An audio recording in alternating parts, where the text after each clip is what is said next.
పాకిస్తాన్ ఉగ్రదాడికి భారత్ ప్రతీకారం తీర్చుకుందన్నారు మంత్రి పొన్నం ప్రభాకర్.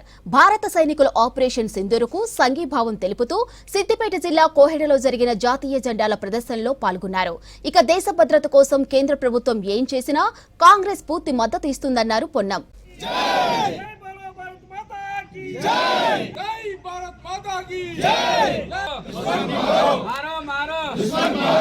జరిగినటువంటి ప్రయాణికుల మీద ఏదైతే హత్య చేసినారో, మర్డర్ చేసినారో, వాళ్ళందరినీ కూడా దారుణంగా కాల్చి చంపినారో దానికి నిరసనగా భారత ప్రభుత్వం తరఫున ఉగ్రవాద కేంద్రాలను ధ్వంసం చేయడానికి ఆపరేషన్ సింధూర్ ఏదైతే తీసుకున్నారో ఆపరేషన్ సింధూర్ను మనం అందరం కూడా గట్టిగా చప్పట్లు కొట్టి సమర్థిస్తున్నాం. వారందరూ కూడా అభినందనలు తెలియజేస్తా ఉన్నాం. భద్రతకు సంబంధించి కానీ, సరిహద్దు పక్క దేశాలకు సంబంధించినటువంటి వాళ్ళతో ఉండేటువంటి భద్రతకు సంబంధించి రాజకీయాలకు అతీతంగా, పార్టీలకు అతీతంగా కేంద్ర ప్రభుత్వం తీసుకుంటున్న చర్యలకు పూర్తిగా మద్దతును ప్రకటిస్తూ గౌరవ రాష్ట్ర ముఖ్యమంత్రి గారు కూడా ఈరోజు సమీక్ష చేసినారు.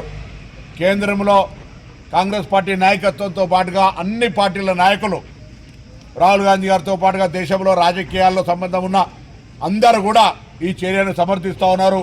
ఇంక్లూడింగ్ ఇలా హుస్నాబాద్ నియోజకవర్గ ప్రజలందరం కూడా మిలిటరీ చేస్తున్న చర్యలకు మద్దతునిస్తూ సమర్థిస్తూ ఇంకా గట్టిగా ఉగ్రవాదులకు బుద్ధి చెప్పే విధంగా చర్యలు తీసుకోవాలని సందర్భంగా మనం కోరుతా ఉన్నాం.